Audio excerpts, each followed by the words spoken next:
Ein leistungsstarkes System, unterbrechungsfreie Stromversorgung, DC-Charger, das alles völlig überteuert oder jeden Cent wert? Das schauen wir uns jetzt hier bei Thomas zusammen an. Thomas, schön, dass wir uns deine Anlage hier anschauen können. Und ich finde es ganz, ganz spannend zu erfahren erstmal, wie bist du überhaupt dazu gekommen, eine Photovoltaikanlage anzuschaffen? Was waren deine Gründe? Ja, meine Gründe, interessiert an neuer Technik bin ich schon immer gewesen. Und ich habe schon mit einer PV-Anlage 2004 angefangen, die 20 Jahre hier bei mir auf dem Dach lag, bis zum letzten Jahr, wo sie dann ausgewechselt wurde gegen die neue. Was Strom angeht, sie selbst zu versorgen, finde ich immer eine spannende Geschichte. Ja, also du bist schon seit 2004 einer der Pioniere, sage ich jetzt mal, ganz, ganz früh dabei gewesen und hast da auch Teile des Stroms selbst genutzt oder eingespeist komplett. Wie war das da? Damals waren das komplett Einspeiseanlagen. Es wurde die letzten 20 Jahre mit der alten Anlage zu 100% eingespeist. Weißt du noch, welche Einspeisevergütung du bekommen hast? Ich meine 57,4 Cent pro Kilowattstunde. Okay, ja, aber dafür auch ganz andere Anschaffungskosten bei der PV-Anlage, ne? Das waren damals noch weit über 40.000 Euro. Ja, okay. Und jetzt hast du dich entschieden, ganz frisch sozusagen. Seit wann hast du die Anlage, die neue? Seit Juli 24 ist die Anlage aufgebaut worden, so wie sie hier steht. Ohne ein zusätzlicher Akku ist noch dazu gekommen, aber so wie sie hier steht, Juli 24. Okay, dann können wir gleich gerne auch mal über die Erfahrung sprechen. Ganz spannend für die Zuschauerinnen und Zuschauer. Mich würde interessieren, wie war dein Weg? Also hast du dir mehrere Angebote eingeholt? Wie war dein Weg zu deiner Entscheidung? Ich habe mir bestimmt 7 Angebote insgesamt eingeholt an verschiedenen Anlagen und auch, weil mich auch die Techniken, was sie alles können oder nicht können, interessiert haben. Preislich natürlich auch, wobei bei mir auch das mit inkludiert wurde, die alte Anlage abzubauen. Ich selbst wollte nicht mehr auf dem Dach rumklettern.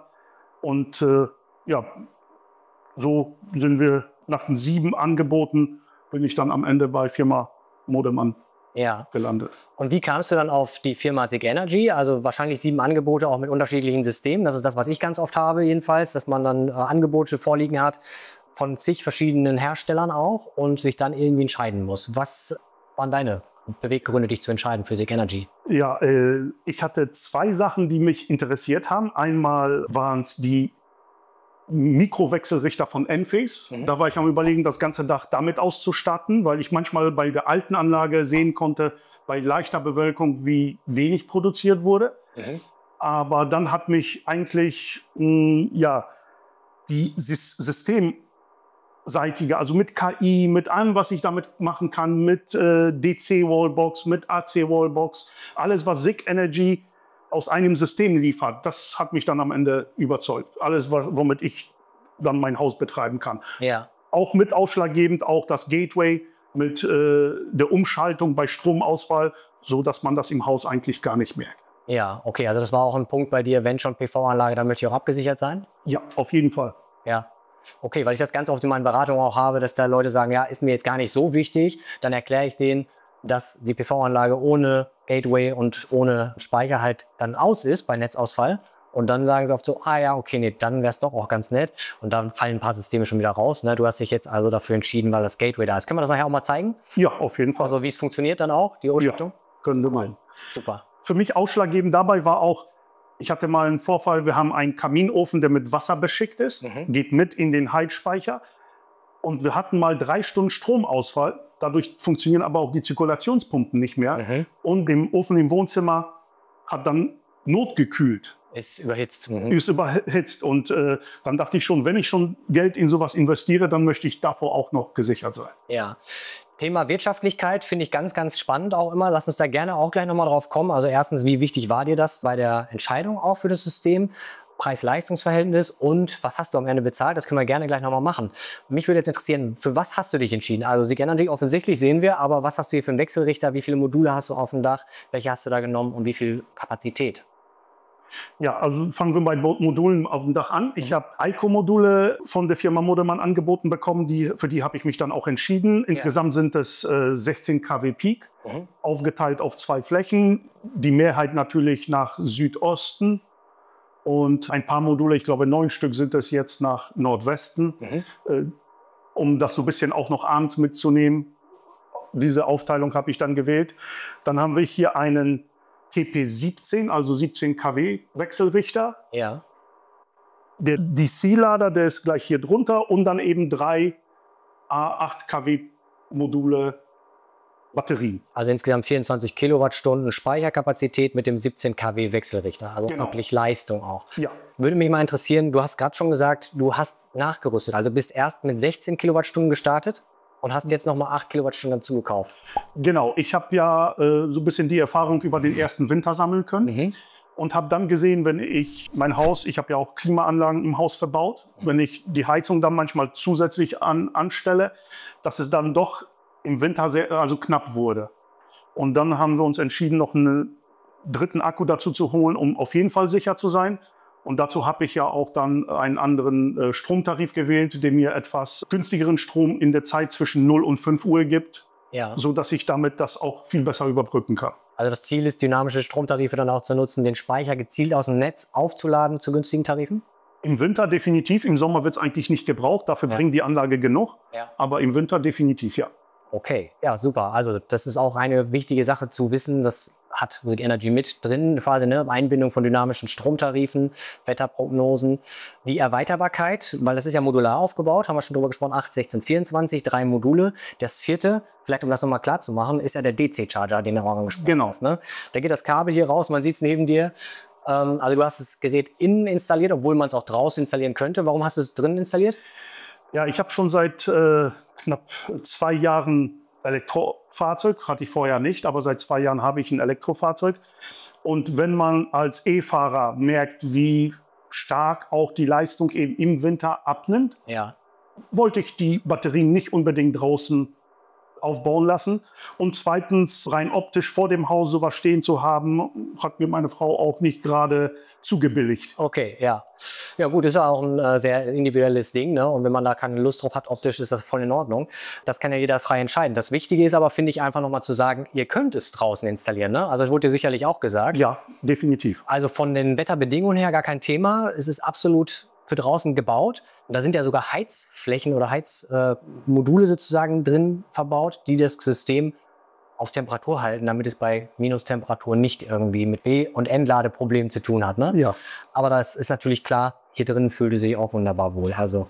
Und das System hat aber auch einen Feueralarm und eine Löschfunktion. Ja. Deswegen war das schon wieder für mich ein Argument, dann kann es auch im Haus sein. Okay, ja. Diese Löschkapsel, die drin ist, die dann dieses Aerosol raussprüht, falls es zum Brand kommen sollte, dass er sofort erstickt wird, ne? Also viele sagen ja auch, oder man hört das manchmal, ja, sowas möchte ich mir nicht unbedingt dann in den Keller bauen. Ja. Aber das nimmt ja auch so ein bisschen die Sorge. Definitiv. Und es ist Lithium-Eisenphosphat drin, braucht ihr euch generell schon mal keine Sorgen machen, weil Lithium-Eisenphosphat ist thermisch, geht das nicht durch, ist eine sichere Technik. Und was ich noch mal ganz, ganz wichtig finde, weil es ja viele Hersteller gibt, die modulare Systeme haben. Sick Energy sind mit einer der ganz, ganz wenigen, die ein modulares System haben, was man zeitlich unbegrenzt erweitern kann, ne? Weil die Module sind parallel geschaltet. Heißt also, du könntest jetzt auch in 5 Jahren noch sagen, ich möchte erweitern, ohne, und das ist bei anderen Systemen das Problem, dass dein neues Modul gedrosselt wird durch die alten. Genau. Also die laufen komplett unabhängig voneinander und das finde ich eine richtig coole Sache, was Sick Energy sich da ausgedacht hat, was die Erweiterung auch angeht, dass ich das egal wann noch machen kann, ohne dass ich Leistungseinbußen habe. Ne? Ja, das wurde mir auch so erklärt. Ja. Und ich habe jetzt wie gesagt, es hat knapp über ein halbes Jahr gelaufen, bevor der dritte Akku dazu kam. In der App sieht man ganz genau diesen gleich. Ja. Da hat sich nichts geändert. Ja. Man kann die auch, so wie ich weiß, mischen. Man hätte auch noch einen 5 kW nehmen können statt einen 8er. Aber gut, ich wollte jetzt erstmal auf die 24 kW, dass ich auch im Winter einfach über die Nacht komme. Ja, ja, voll gut. Können wir gleich mal in die App reinschauen noch? Ja, klar. Dass wir mal sehen können, was erzeugt die Anlage gerade, wie sieht es aus. Finde ich immer ganz spannend auch zu zeigen, wie intuitiv ist das Ganze. Sieht man jetzt, 9,2 kW werden produziert. Die Akkus sind schon voll. Ja. Und zurzeit speise ich 9,1 kW. Nichts im Haus wird verbraucht gerade und Wallboxen sind auch nicht angeschlossen. Hast du eine Übersicht? Führ mich gerne einfach mal durch. Wie intuitiv ist die App und was sieht man da? Vielleicht ein Autarkiegrad auch oder so, das ist ja für viele noch interessant.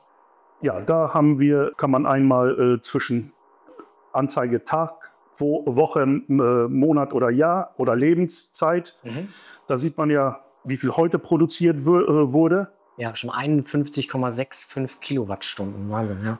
Dann sieht man Netzbezug 0,22 Kilowattstunden. und 98,44% Eigenversorgung. Ja, also das Netz bräuchtest du gar nicht mehr. Ne? Du könntest hier den Netzschalter umlegen eigentlich und wärst komplett autark. Ja, das würde funktionieren. Ich habe jetzt mit der App, wenn man da ein bisschen mehr drauf guckt, gemerkt, dass eben beim Umschalten, wenn Akkus noch geladen werden oder so, dann gibt es immer so Momente, wo auch manchmal wenige Watt aus dem Netz gezogen werden. So ergibt sich ja auch dieser Netzbezug. Würde man es trennen, dann wäre das weg, aber ja, wer will das? Ja, diese Einschwingzeit, die das System einfach hat, um auf Lasten zu reagieren im Haushalt, ist ganz normal. Was ich ganz, ganz spannend finde, ist, ihr zu Hause hier, habt ihr euch jetzt, seitdem ihr die Anlage habt, danach gerichtet oder richtet ihr euch danach? Wann scheint die Sonne, wann schalten wir welche Geräte ein? Am Anfang habe ich es ein bisschen versucht. Haben wir ein bisschen auch drüber gesprochen, ja, jetzt scheint die Sonne, jetzt kann Wäsche gewaschen werden oder die Spülmaschine laufen. Jetzt habe ich eben die Anlage um 8 kW Kilowattstunden erweitert an Batterieleistung und auch mit dem Gedanken, nicht mehr darauf achten zu müssen. Ja. Dass man eigentlich immer genug Strom da hat, um einfach weiter normal leben zu können. Ja. Ohne jetzt irgendwelche Programmierarien an Waschmaschinen oder... Also einfach ganz normal und man verlässt oder ihr verlasst euch drauf, das System läuft und werdet versorgt mit eurem eigenen Strom. Genau. Können wir mal eine Jahresübersicht machen oder Monate, vielleicht mal Januar, Februar, weil das sind ja so die dunklen Monate, was da die Anlage gebracht hat. Ja. Und lass uns doch einmal... So, das ist März. Da wurden 1,3 Megawatt produziert. 84% Unabhängigkeit. Ne? Februar ist wirklich super dunkel gewesen, weiß ich auch. Da ging bei uns auch fast gar nichts, aber wir haben trotzdem 50% Autarkie erreicht. 387 Kilowattstunden erzeugt, 750 verbraucht. Januar ist wahrscheinlich... Natürlich, das ist schon... Ja, 20% knapp, ne? Also 19%, 153 Kilowattstunden erzeugt. Dezember wird ähnlich oder sogar noch ein bisschen schlechter sein. Ja, ist noch ein bisschen schlechter. Aber ich sehe mal einen Verbrauch etwa von 870, 700 Kilowattstunden. Ihr fahrt auch elektrisch. Habt ihr noch andere große Verbraucher? Du hast schon gesagt, Klimaanlagen. Ne? Ich habe Klimaanlagen im Haus, die wir auch dann zum Heizen nehmen. Und was noch so große Verbraucher? Ja, ich habe ja auch noch ein größere NAS zu Hause laufen, die auch immer wieder also gut was an Strom verbraucht. Überhaupt Netzwerktechnik. Ja. Wir sind noch nie oder ich bin noch nie Stromsparer gewesen. Okay. Lass uns doch mal auf dein Gateway schauen und das mal vom Netz trennen. Ja, okay. Das ist jetzt hier einmal die Anlage. Das kannst du auch in der App sogar, ne? Das kann ich jetzt hier über die App, da wird das Gateway angezeigt unter den Geräten. Ja. Und ich habe eben den Knopf netzunabhängig werden. Ja, cool. Wusste ich gar nicht, dass es in der App geht. Zeig gerne mal. Netz manuell abschalten. Okay, man hat es ganz kurz gehört, ne? Man hat es gehört, dass der... Aber das war's. Das war's. Kein aus. Licht hat nicht geflackert. Ja. Ja, weil ich kannte es bisher nur, dass wir das manuell vom Netz getrennt haben, den Hausanschluss wirklich vom Netz getrennt und die Funktion kannte ich noch gar nicht. Kriegst du denn eine Nachricht, wenn jetzt der Netzausfall netzseitig ist, nicht du machst es, sondern das Netz fällt aus, dass du eine Push-Nachricht kriegst? Ich gehe mal davon aus, dass man es einstellen kann, habe ich aber noch nicht gemacht. Jetzt geht die Anlage wieder rein. Ja, genau. Schalten wir nochmal wieder an. Dauert einen kleinen Moment, der macht jetzt eine Netzprüfung, einmal wieder gucken. Zack, da war's. Alles wieder da. Jetzt müsste das System auch wieder hochfahren und wir müssten wieder eine Solarproduktion sehen. Ne? Der Wechselrichter müsste wieder... Wir hören es aufrichtig. Ja, zeig gerne nochmal den Startbildschirm. Da haben wir wieder 9,1 kW. Okay, cool. Super, das ging schnell. Ihr habt gesehen, super sicheres System, was Netzunabhängigkeit angeht. Gar kein Problem, per Knopfdruck sogar, wenn ihr möchtet. Und natürlich auch, wenn von Seiten des Netzes der Strom ausfällt. Du nutzt ja hier die DC-Wallbox bzw. den DC-Charger. Ja. Der kann ja auch bidirektional laden, ist für die Zukunft quasi auch alles bereitet. Aber du hast auch noch eine AC-Wallbox. Lass uns doch gerne mal rausgehen und schauen, was du da so hast und warum du vor allen Dingen zwei hast. Das würde mich mal interessieren. Ja, können wir gerne machen. Ja, Leute, was ihr hier seht, das ist kein normaler Typ-2-Stecker, sondern das ist der DC-Charger, wie bei einer CCS-Dose am Schnelllader, auf der Raststätte zum Beispiel. Thomas, wieso hast du den jetzt hier draußen so mit so einem kurzen Kabel installiert? Ja, eigentlich ist das ein langes Kabel. Ich habe sogar etwas länger drauf gewartet, weil die gibt es einmal mit einem 5 Meter Kabel und mit einem 7 Meter Kabel. Ja. Und ich versuche ja, wie ich schon vorhin sagte, dass sich das System an mich anpasst und nicht ich an das System. Ja. Ich habe mir das selbst ein bisschen so überlegt, dass das ganze Kabel in dem Fensterschacht aus dem Keller verschwindet. Ja. Und man kann es so, wie man es braucht, rausziehen Okay. und wieder verstecken, damit hier nicht so viel Kabel in der, also einfach am Haus rumhängt. Ja. Damit man hier keine Stolperfallen hat. Wenn ich so parke, brauche ich eben nur diesen 1 Meter. Fahre ich anders rein, weil ich gerade nicht dran gedacht habe, brauche ich die ganze Länge und kann aber trotzdem noch ums Auto rum und da auch anschließen. Ja. Oder wenn es dann irgendwann mal ein anderes Fahrzeug ist, wo die Ladedose eben irgendwo anders am Fahrzeug angebracht Ja. ist. Und Überschussladen mit dem DC-Charger funktioniert auch alles? Ja, das funktioniert. Man kann einstellen, ob der Hausakku Vorrang hat oder das Auto oder umgekehrt rum.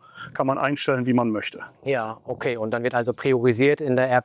Kannst du aber sagen, ich möchte erst den Heimspeicher voll haben und als Prio 2 wird dann das Auto geladen. Genau. So, jetzt kann ich hier auf Laderegler gehen. Überschuss PV-Ladung sieht man schon. Mhm. Start. Gut, er muss natürlich erstmal alles testen, ne? Die Spannung, ob alles passt, bevor er da irgendwie loslegt. Das sind ja ein paar kW. Ja, halbe Minute. Ja, und jetzt geht's aber los. Hier sehen wir jetzt also die Ladeleistung, aktuell 7,793 kW und 0,2 Kilowattstunden wurden schon geladen, verbleiben 38 Minuten. Super, sehr übersichtlich. Super, ja, dann lass uns doch noch mal rüber zur AC-Station gehen und da gucken, warum du eigentlich noch eine zweite Wallbox hast. Alles klar. Wieso habt ihr jetzt eine AC-Wallbox auch noch, die einen normalen Typ 2 Stecker hat? Wie sind da die Gründe gewesen? Wenn ich nach Hause komme und irgendeiner, meine Frau oder meine Kinder schon auf der anderen Seite geparkt haben.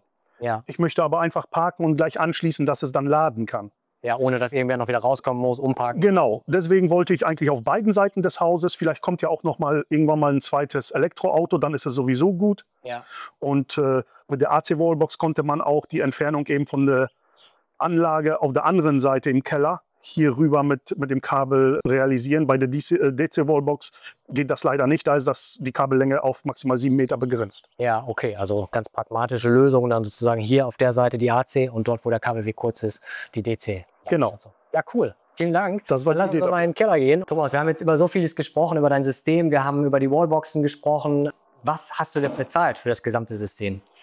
Insgesamt jetzt mit dem dritten Akku, der jetzt noch letztens dazugekommen ist, waren es fast 30.000 €. Ja, okay. Und du hast aber vorher im Gespräch auch zu mir gesagt, du hattest Glück, du hattest noch diese KfW 442-Förderung. Das heißt, du hast auch 10.000 € da bekommen, ne? Knapp 10.000, 9.600, glaube ich, Euro habe ich zurückbekommen für die Investition.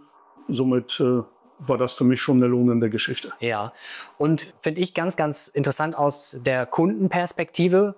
Würdest du SiC Energy sagen, cooles System, kaufe ich wieder oder würde ich wieder kaufen? War eine gute Wahl? Ja, für mich bis jetzt auf jeden Fall. Ja. Natürlich habe ich jetzt erst gerade mal knapp über ein halbes Jahr Erfahrung oder ja, doch ein bisschen mehr, fast schon ein Jahr, bis ich ja im April. Ja. Aber ja, ich finde es gut. Ich finde das sehr gut, wie sich das steuert. Ich habe probeweise auch meinen Tarif, obwohl ich das noch nicht ganz nutzen kann, weil der Smart Meter mir noch fehlt. Der wird noch vom Netzbetreiber installiert, umgestellt, als ob ich diesen günstigen Strom zwischen 0 und 5 Uhr hätte. Ja. Und in der Zeit, wo die nächsten 3 Tage sehr dunkel waren, hat er auch die Batterien oder die Akkus aus dem Netz geladen. Also funktioniert alles so, wie du dir das ursprünglich gedacht hast, wie du beraten wurdest. Genau. Und deine Erwartungen wurden erfüllt. Ja. Ja, schön zu hören. Hattest du schon irgendeinen Supportfall? Musstest du schon irgendwo einmal Kontakt aufnehmen? Ja, ganz am Anfang war die Anlage durch die Lüfter, die liefen sehr laut. Ja. Das hatte ich gleich gemeldet, aber da war ich nicht der Einzige. Und das System war ja erstmal auf den Weltmarkt wohl eingestellt, so wurde mir das gesagt, sodass die Ventilatoren die ganze Zeit auf volle Last liefen. Mhm. Das wurde dann innerhalb von wirklich 1, 2 Tagen gelöst. Und also ein Software-Update, oder? Software-Update, runtergeregelt für die Temperaturen, die tatsächlich hier im Raum existieren. Und damit hört man die Anlage fast gar nicht. Ja, okay, also ein super krass schneller Support an der Stelle, ne? Ja, also perfekt. Da muss ich sagen, und ab. Ja, ja, super. War denn Thema Wirtschaftlichkeit für dich generell ein Thema? Also, dass du gesagt hast, okay, wenn eine Photovoltaikanlage, dann muss sie sich rechnen. Ich möchte mit der Einspeisevergütung das Ganze schnell amortisiert haben, oder? Nein, für mich war das nicht vorrangig. Für mich war vorrangig Bequemlichkeit und Qualität. Also Bequemlichkeit, ich möchte mich nicht anpassen müssen an ein System. Ja. Ich möchte, dass das System sich an mich anpasst. Okay. Das war meine Idee und deswegen war es mir auch wert, vielleicht ein bisschen mehr dafür auszugeben. Aber das war definitiv für mich eine wichtige Sache. Okay, ja, super. Vielen Dank, Thomas, für deine Offenheit und dass du das hier so präsentiert hast. Und danke für deine Zeit. Hat Spaß gemacht. Ja, danke auch.